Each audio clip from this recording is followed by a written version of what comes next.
तो क्लास 10 का भारतीय भवन का आज वास्तविक संख्या का न्यू चैप्टर प्रश्नावली 1 का बी स्टार्ट करने जा रहे हैं। कुछ आपका इन्फॉर्मेशन दिया हुआ है, देखिएगा आप इसको अच्छी तरह से याद कर लेंगे।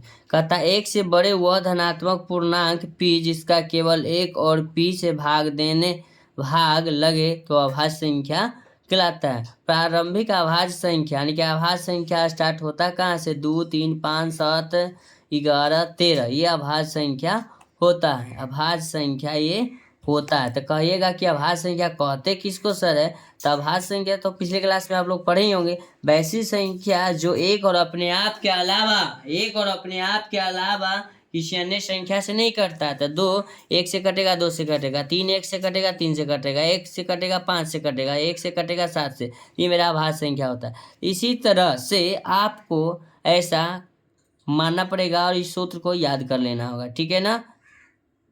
देखिए कहता ए और बी दो सहअभाज्य संख्या कहलाते यदि उसका मौसा क्या हो? 1 हो। तो ऐसे भी दो सहअभाज्य संख्याओं का मौसा 1 होता है। एक कैसे होता है चलिए हम आपको बताते हैं। एक यानी कि अभाज्य संख्या, सहअभाज्य संख्या 1 को कहते हैं। तो एक मेरा सहअभाज्य संख्या, तो अभाज्य संख्या का मौसा निकालेंगे। मौसा का मतलब होता है जो दोनों में उभयनिष्ठ है। जैसे कि हम 2 क्या लिख सकते हैं, अभी चैप्टर स्टार्ट नहीं करेंगे।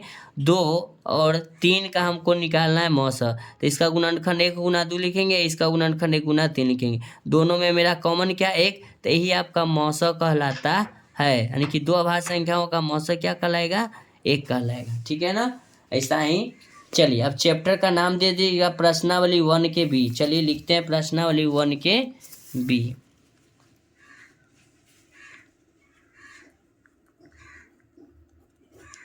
प्रश्नावली 1 के बी का क्वेश्चन नंबर 1। क्वेश्चन हम लिखते नहीं है, टाइम वेस्ट नहीं कर सकते हैं, ठीक है ना। कहता रिक्त स्थानों की पूर्ति करें। तो क्वेश्चन नंबर 1 हो गया। क्वेश्चन नंबर 1 का 1 नंबर सवाल। क्वेश्चन नंबर 1 का 1 नंबर सवाल क्या कहता है? कहता है धन पूर्णांक p अभाज्य संख्या होगा यदि p केवल खाली स्थान और खाली स्थान से भाग देने पर। तो आप इसका जो आंसर लिखिएगा, चलिए खाली स्थान केवल और भाग देना है, इसमें खाली स्थान तो चलिए हम इसका आंसर बताते हैं 1 से। अगर 1 से हम भाग देंगे, यहाँ दीजिएगा केवल 1 में अगर हम p से भाग देंगे तो मेरा भाज्य क्या बचेगा? p बचेगा। पहले हम लिख देते खाली स्थान है, तब पहला में लिखते हैं 1 पहला खाली स्थान में, और से भाग लगे यानी कि इसका मान p लिखेंगे। क्या लिखेंगे? p, यानी कि p से भाग लग जाएगा, ठीक है ना। चलिए केवल p में 1 से भाग देंगे तो क्या होगा? p गुना 1 करेगा, p रहेगा। इसके अंदर 1 छुपा हुआ रहता है, हमेशा याद रखिएगा। ABCD के किसी भी लेटर में 1 छुपा हुआ रहता है, X Y Z कुछ भी कहिए, ठीक है ना। अगला क्वेश्चन की तरफ चलते हैं। अगला क्वेश्चन कहता क्या है? क्वेश्चन नंबर 2 कहता है कि खाली स्थान संख्या को अभाज्य संख्याओं के गुणनफल के रूप में लिखा जा सकता है। तो गुणनफल के रूप में किसको लिखिएगा? यानी कि यौगिक। किसको? इसको क्या कहेंगे? यौगिक। तो आपका ये हो जाएगा 2 नंबर में यौगिक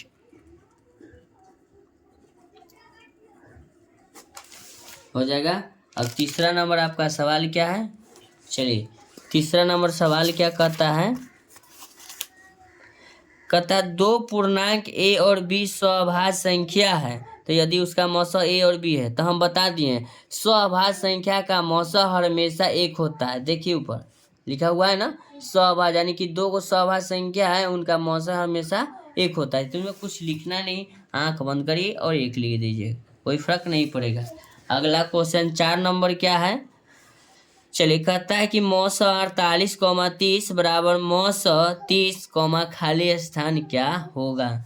चलिए हमको यहाँ एक चीज गौर करना होगा। 4 नंबर में लिख रहा है मौसा, क्या है?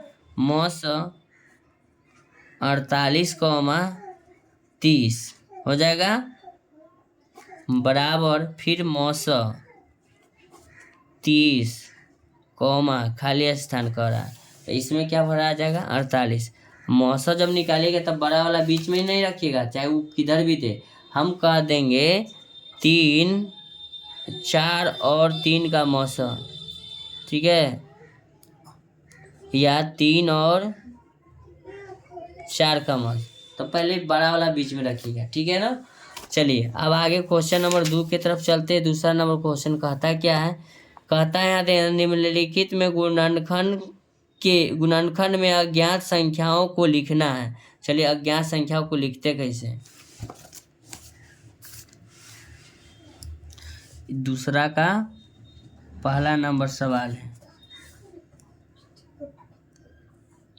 ये है 17, ये है 2, फिर यहाँ C है, फिर C के बाद ऊपर ऐसे जाइए, फिर ऐसे यहाँ B है, फिर B के बाद यहाँ से ऐसे जाइए, यहाँ खाली स्थान है।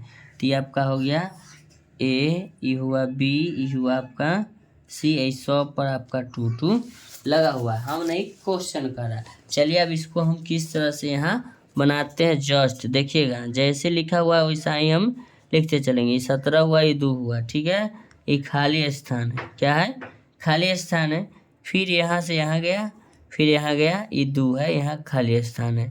फिर इस पर से यहाँ गया, ऐसे आया, फिर ये 2 है, यहाँ गोला लगा हुआ था, ये हो गया 1 2 3 को खाली स्थान, 1 2 3। तो ABC का हमको मान लिखना है। तब कैसे लिखेंगे, तो इसको हम लिखेंगे 17 दूना 34, क्या हो गया 34, 34 में 2 से गुना होगा, 34 दूना 68, 68 में 2 से गुना होगा तो 68 दूना 136, यही हमको मान लिखना, ठीक है। चलिए 2 का पहला नंबर क्वेश्चन का सॉल्यूशन हो चुका है। चलिए 2 का तीसरा नंबर क्वेश्चन का हल करते हैं, है नहीं, दूसरा नंबर, सॉरी, देखिएगा 2 का क्वेश्चन नंबर कुछ इस तरह का है, ठीक है। हम इसको लिख लेते हैं, आप फिगर बनाते रहेगा, हम डायरेक्ट लिखते हैं, फिगर से हमको लेना देना है नहीं, उतना स्क्वायर में नहीं बनाएंगे, ठीक है ना, सिर्फ समझिएगा, ठीक है।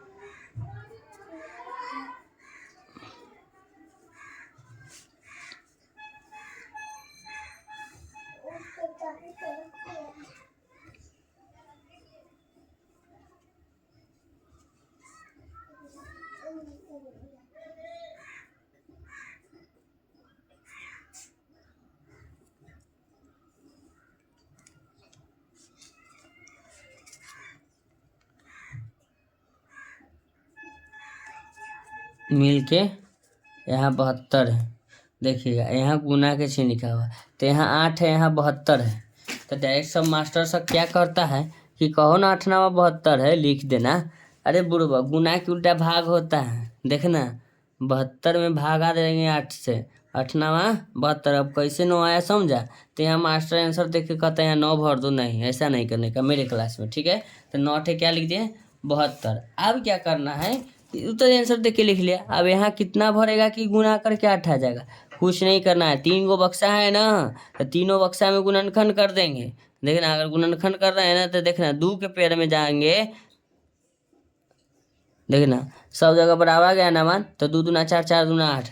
ये तीनों का जब हम गुना करेंगे तो 2 दूना 4 4 दूना 8, तो कहिएगा कि सर ये हो तो गुना में काहे नहीं गुना करे, तो वो बुड़बक छोड़ दो। यहाँ देखो यूरो, इसको मिला के इन तीनों को मिला के 8 लाना है गुना करके, तो 2 दूना 4 4 दूना 8। अब 9 को 2 भाग में गुना करके लाना है, तो 3 गुना 3 क्या हो जाएगा, 3 गुना 3 9, 3 3 9 हो गया। तब देखिए सीरियल नंबर समझ गए ना। तो ऐसा ही वीडियो का कंटेंट पाने के लिए आप मेरे चैनल को लाइक करें, चैनल को सब्सक्राइब करें।